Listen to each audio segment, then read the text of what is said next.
People whom you love are not easy. நீங்க நேசிக்கிற மக்கள் அவ்வளோ சுலபமானவங்க இல்ல. உங்களை எப்படி மாத்திக்கணும்னா, உங்க இருப்பிலேயே தங்களை அறியாம அவங்க முழுசா மாறிடணும். ஆன்மீகத்தை பொறுத்த வரைக்கும் நீங்க எப்படியும் தனியா தான் இருக்கீங்க. நமஸ்காரம் சத்குரு. நான் கசப்பான ஒரு மனிதரோட ரிலேஷன்ஷிப்ல இருக்கேன். அவருக்கு ஆன்மீகத்துல விருப்பமே இல்லை. நான் என்னோட இந்த ரிலேஷன்ஷிப்பையும் தக்க வச்சுக்கிட்டு ஆன்மீக பாதையிலிருந்து விலகாம இருக்கிறது எப்படி? உங்க ஆர்வம் ஆன்மீகம் மட்டும் தானா? உங்க துணைவர் ராட்சசனா இருக்கிறது தான் ரொம்ப சிறந்தது.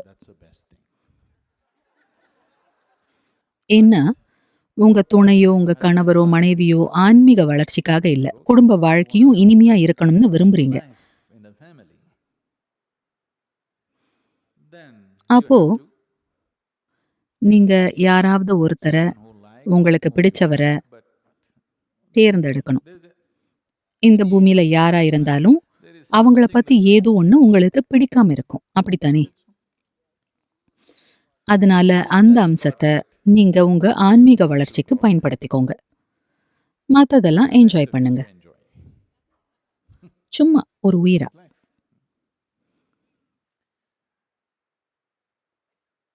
அதனால நீங்க ஒரு நல்ல குடும்பம் வேணும்னு நினைச்சா அதுக்கு 2 பேருக்கும் இடையில பரஸ்பர நல்லுறவு தேவை. இல்லைன்னா அது வேலை செய்யாது. அதிலும் நீங்க குழந்தைகளை ஏற்படுத்திக்கிட்டா பரஸ்பர நல்லுறவு ரொம்ப முக்கியம்.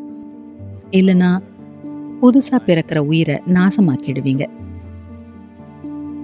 நீங்க மோசமான சூழ்நிலையை உருவாக்குனா நீங்க வளர்ற புது உயிரை பாழாக்கிடுவீங்க. அப்படி பண்றதுக்கு யாருக்குமே உரிமை இல்லை. ஆனா மக்கள் அப்படித்தான் பண்றாங்க. எந்த மனிதருக்கும் அதுக்கு உரிமை இல்லை. உங்களை எவ்வளவு வேணும்னாலும் நீங்க சிதைச்சுக்கலாம். ஆனா வளர்ற புது உயிரை நீங்க பாழாக்க கூடாது. நல்ல வாழ்க்கையும் குடும்ப வாழ்க்கையும் வேணும்னா நீங்க பரஸ்பர நல்லுறவை ஏற்படுத்திக்கணும்.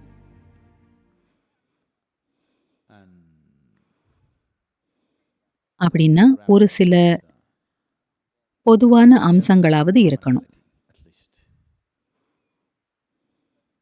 ஆனா நீங்க ஆன்மீக வாழ்வை எதிர்பார்க்கிறீங்கன்னா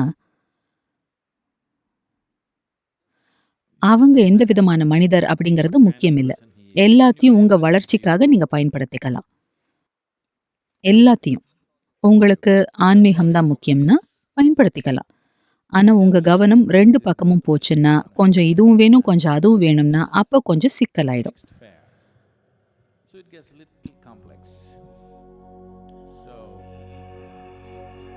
அந்த மாதிரி ஒரு பரஸ்பர நல்லுறவை ஏற்படுத்திக்க முயற்சியும் விட்டு கொடுக்கறதும் அன்பும் பொறுத்து போறதும் தேவை. யாரோ ஒருத்தர் எப்பவுமே இப்படி இருக்கிறாங்க, நீங்க அவங்களோட நல்லுறவை ஏற்படுத்தணும்னு நினைப்பீங்க. ஆனா அவங்களோட வழியில போக முடியல. ஏன்னா அதுக்கு ரொம்ப பொறுமை தேவைப்படுது, இல்லையா? நீங்க விரும்புறவங்க சுலபமானவங்க இல்ல. அதனால நீங்க என்ன செய்ய முடியும்? ஒரு விஷயம், உங்களை நீங்க எப்படி மாத்திக்கணும்னா, உங்க இருப்பிலேயே தங்களை அறியாம அவங்க முழுசா மாறி போயிடணும். நேத்து நான் மழையில வெளியே போனேன். நான் வெளியே கிளம்புனேன். மழை பெய்ய ஆரம்பிச்சிடுச்சு. என்னோட 2 இந்திய போன்களையும் கொண்டு போனேன். ஏன்னா சில கால்ஸ் எதிர்பார்த்திருந்தேன். ஒன்னு இந்தியா, இன்னொன்னு யூரோப், இன்னொன்னு அமெரிக்கா. 3 போன்கள் இருந்துச்சு. ஒன்னு என் சட்டை பாக்கெட்ல, இன்னொன்னு என் பேண்ட் பாக்கெட்ல இருந்துச்சு. நான் இங்க வர்றதுக்கு முன்னாடியே போன்கள் நனைஞ்சு எரிஞ்சு போச்சு. அங்க இருந்தவங்க, சத்குரு எதுக்கு 2 போன் வச்சுக்கிறீங்கன்னு கேட்டாங்க. இப்போ ஒரே போன்ல 2 சிம்களை போட்டுக்கலாம். இப்படி வச்சா இந்தியா சிம் கார்டுல பேசலாம். இப்படி திருப்புனா அது இன்னொரு சிம்முக்கு தானா மாறிக்கும். நீங்க எதையும் மாத்த தேவையில்லை. ஒரு விதத்துல வச்சா ஒரு சிம்முக்கு போயிடும், திருப்புனா இன்னொரு சிம்முக்கு போயிடும். நீங்களும் இப்படித்தான் இருக்கணும். எனக்கு அந்த ஃபோன் மேல கொஞ்சம் சந்தேகம். நான் அதை வாங்கல. ஆனா நீங்களும் அப்படி ஆயிடணும்.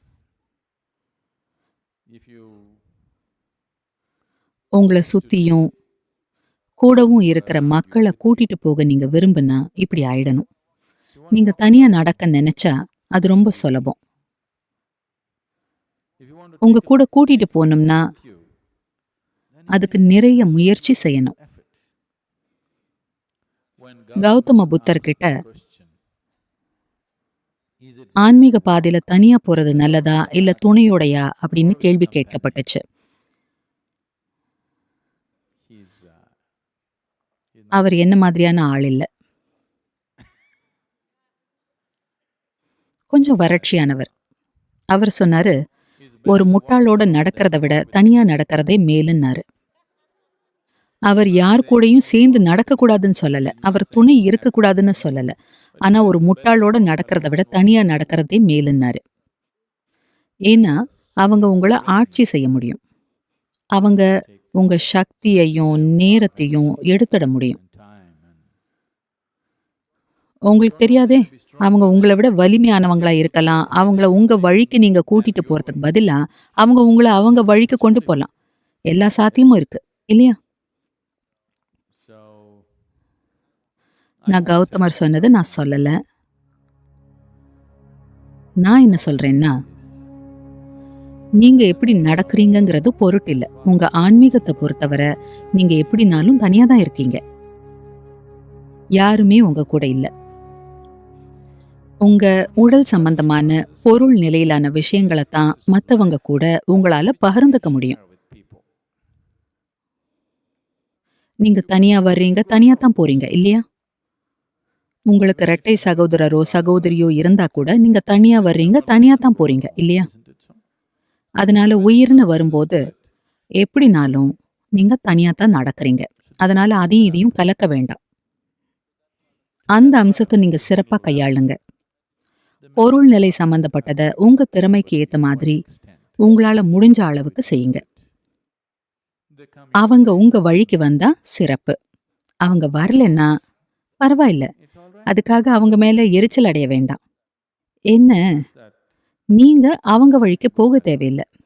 என்னைக்கோ ஒரு நாள் டாக்டர் உங்க கல்லீரல் கெட்டு போச்சுன்னு சொல்றப்போ அவங்க அப்போ தெய்வீகத்தை நாடுவாங்க இல்லையா? நீங்க பார்த்திருக்கிறீங்களா? காலையில வாக்கிங் போறவங்கள எல்லாரும் இல்ல, குறிப்பிட்ட சில பேர் இருக்காங்க. பொதுவா 50 வயசுக்கு மேல உள்ளவங்க மெலிஞ்சிருப்பாங்க, துடிப்பா நடப்பாங்க, எல்லா நாளும் வழக்கமா செஞ்சுட்டே இருப்பாங்க. பொதுவா இவங்கெல்லாம் இதய பிரச்சனை உள்ளவங்களா இருப்பாங்க. கிட்டத்தட்ட செத்து போயிருப்பாங்க. டாக்டர் சொல்லியிருப்பாரு, ஒண்ணு இதை செய்யுங்க இல்லைன்னா கதை முடிஞ்சதுன்னு சொல்லியிருப்பாங்க. இப்போ பயங்கரமான பழக்கமாயிடுச்சு.